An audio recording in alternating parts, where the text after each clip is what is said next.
Hey everyone, Mr. Macintosh here, and today Apple released an unexpected update, macOS Tahoe 26.5.2 update. We're going to jump right in and figure out what's included in this update and whether you should install it on your Mac next.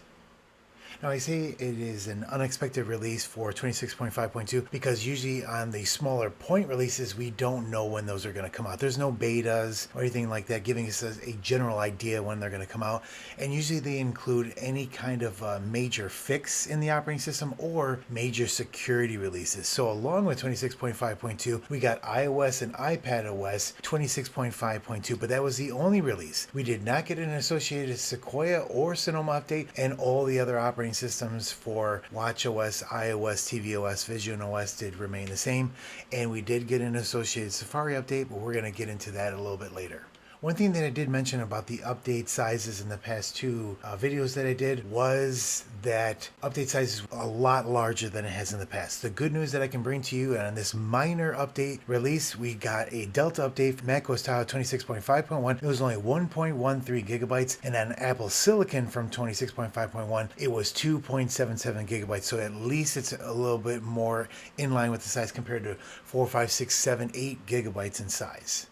So now let's jump right into what's new in 26.5.2. And usually we'll get a generic statement from Apple, unlike the 26.5.1 that directly addressed the M5 chip issue. This says this update provides security fixes on your Mac.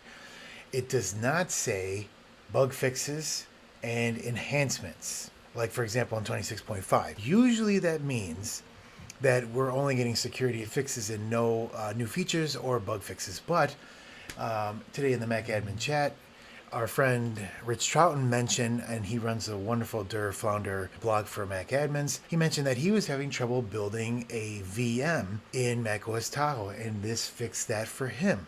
So again, there can be fixes, and I just wish Apple would put some of these things into there to let us know about any other, even if it's the smallest little thing, it means something to someone who's having the issue. Now let's talk about the security updates. I wanted to talk more about the security fixes in this release and how important it is, because Mac Rumors covered a Reuters article that talks about and got a statement directly from Apple talking about the why 26.5.2 was released ahead of 26.6 and the importance of this update to thwart AI-assisted hacks. So if we look here, it says that the company told Reuters on Monday today that it was adapting to the reality that given the ability of artificial intelligence to speed the development of malicious hacking tools, it needed to reduce the time between when updates were first made public and when they were put into customers' hands, i.e. 26.5.2. So in the past, Apple has waited until a larger release like 26.6 that's going to be coming out soon. But that also includes bigger operating system or kernel fixes in it that take longer time to test and make sure that it's working properly. So I'm all for Apple coming out with these releases. Now, whether we're not getting the background security improvement updates, maybe that shows that these updates are more serious and require a bigger update to do. I'm not sure, and Apple does not address this in the Reuters article here. And you can see other notes in here. The shift marks a notable change in Apple's long-standing practice of packaging security fixes with a broader security releases like we talked about with 26.6, and the acknowledgement that AI is compressing the windows that attackers need to exploit those known flaws. So the quicker that they can patch them, the less time they have to actively hit a larger audience here. So again, I'm all for it. And some people might say, hey, there's just so many patches out there, but it's better to keep these systems secure than it is to leave them unpatched until the next bigger update comes out. Now let's talk about the actual individual fixes, plus how important it is that Safari is fixed for macOS Sequoia and macOS Sonoma. Now, when we go to the security updates page, we might be thinking right away, what about macOS Sequoia, macOS Sonoma? And usually we will see an associated update with a point release like this. But in this case, we didn't. And the reason is a lot of these security fixes revolve around Safari and WebKit. So if we click on the macOS Tahoe 26.5.2, we can see there's multiple kernel, but if we scroll down, a ton of WebKits. There is 31 individual CVEs that are patching this, and this is unusual in the fact that if we look back, there is not as many CVEs patched in these minor releases. Sometimes we'll see 1, 2, 3, maybe 5, 6, or 7, but not with this amount of CVEs in a point release update. So to me, that tells me there's some serious ones in here that need to be patched now, and what we don't see is that any of them that are 0 days. For example, this CVE has been reported to Apple that has been known in the wild. So that's a good thing, but still the number that we have here is pretty significant for a security point release update. Now let's talk about Safari for macOS Sequoia and macOS Sonoma. So if we look at the security update page, we can see that macOS Safari is here, 26.5.2 for macOS Sonoma and macOS Sequoia. So if you want to be protected against all these vulnerabilities, you have to open up Software Update and you'll see 26.5.2 Safari in there.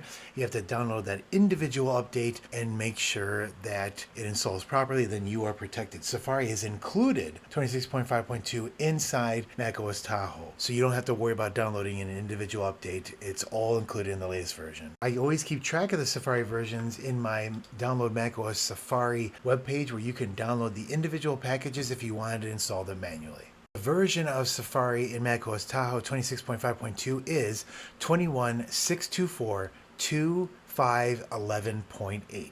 I always talk about firmware versions in case something goes wrong on your system or something's wrong and you need to verify which version of firmware that you are on.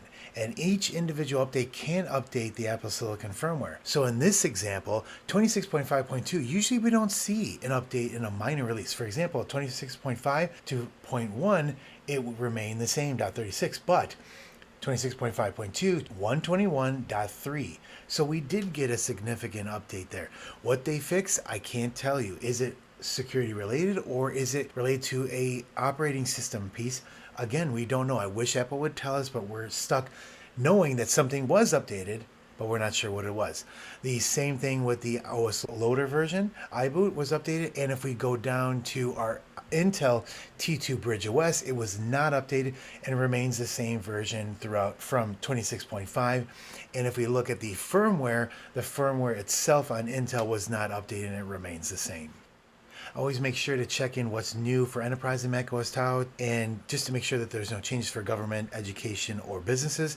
And there is no section for 26.5.2, but there was for 26.5.1, so it always is good to check.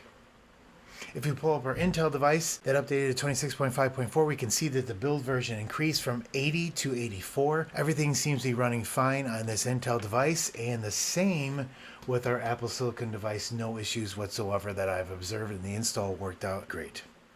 On my recommendation for whether you should install 26.5.2, yes. I did not recommend 26.5.1 previously because it was only for M5 machines in the business. So there was no reason to waste time and effort to download and install an update that wasn't even doing anything for your device. But in this case, with all of the security fixes, I fully recommend installing this update to keep your system secure. And remember, only the latest version of macOS keeps you secure from all of the latest security vulnerabilities.